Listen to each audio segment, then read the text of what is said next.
Hello, I'm Samantha Rank with the Daily Caller, and joining me today is Olivia Enos, a senior policy analyst in the Asian Studies Center at the Heritage Foundation. Olivia, thanks for joining me. Thanks so much for having me.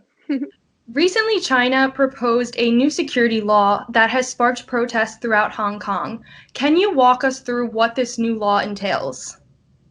Yes, this new national security law being proposed by authorities in Beijing would effectively end the one country, two systems framework that has made it possible for the average Hong Kong person to enjoy freedom and prosperity. The new law would make it so that individuals could not engage in any sort of activities that were leaning towards secession or were, I think, would be categorized, even a lot of the pro-democracy movement that we saw last year.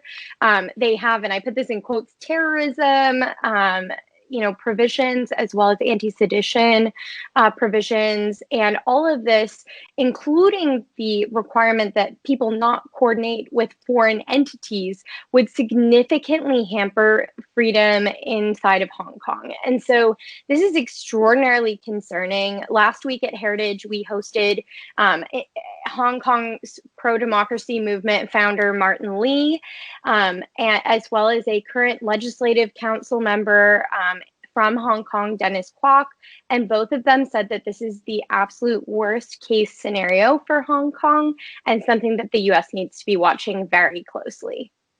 And as you mentioned, the people of Hong Kong protested mostly throughout all of 2019. How are these protests similar and different to those protests that we saw last year? So the 2019 protests were sparked by the proposal of a new law that would have allowed individuals from Hong Kong to be extradited back to Beijing. And this was extremely worrisome because it would have actually been an undermining of Hong Kong's autonomy, just in a different way. I think this new national security law being proposed is magnitudes worse. The extradition law sort of would have chipped away at Hong Kong's independence or autonomy. This will completely eliminate it. And unfortunately, it looks like the National People's Congress, which is, the entity in Beijing proposing this law, is almost certain to pass at least the resolution that would sort of pave the way for this to almost certainly become law. And the critical key element here is that these are authorities in Beijing. These are not authorities in Hong Kong. And we're seeing kowtowing from Carrie Lam, the current chief executive in Hong Kong, as well as really concerning signs that the Legislative Council or certain elements of the Legislative Council would not put up a fight.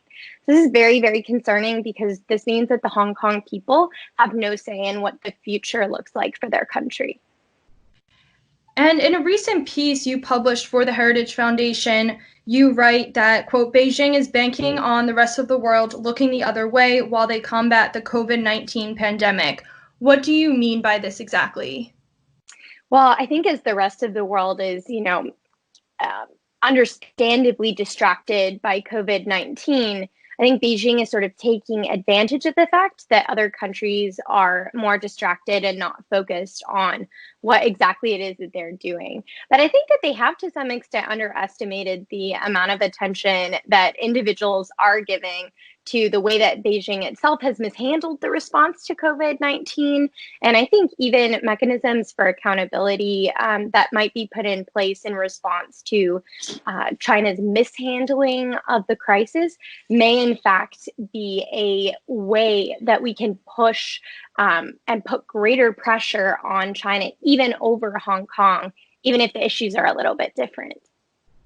Of course, the coronavirus has strained the relationship between the United States and China. Do you think this new proposed security law could threaten that relationship even more and possibly any trade deals?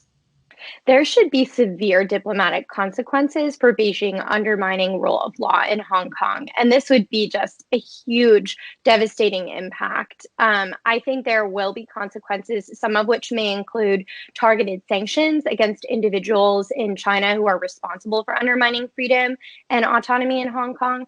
I think this also might include steps that the US could take to help the Hong Kong people, not only by being a voice in support of their favoritism for democracy, but also by potentially extending priority to refugee status to individuals from Hong Kong.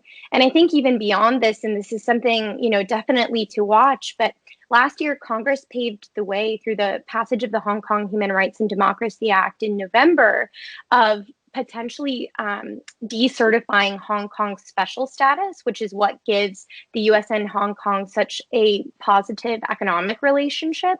And if Secretary Pompeo determines that Hong Kong is no longer sufficiently autonomous, then he could decertify Hong Kong, and that would have really significant impacts even for US Hong Kong relationships, but certainly economic impacts not only for China but for the whole world. For my final question, I just wanted to ask what you think the role of the United States should be in holding China accountable for this new proposed security law. Well, the US has long been a voice for freedom in Asia. And I think, the free and open Indo-Pacific strategy that the Trump administration has ushered in is predicated on the values. That free and open component of it is so essential. And I think that when we see friends of the United States in trouble, it's our responsibility to come to their aid. So I think we should be looking for really strong statements coming from the White House, from State Department, from the halls of Congress in support of the Hong Kong people. And I think that there should be next steps that are taken along the lines of extending refugee status, strongly condemning Beijing for its actions. And I think that there should be condemnation both for the passage of this national security bill, if it does in fact become law, but also if there are any hints at Beijing engaging in some sort of military intervention, that would be entirely inappropriate and should be unequivocally condemned.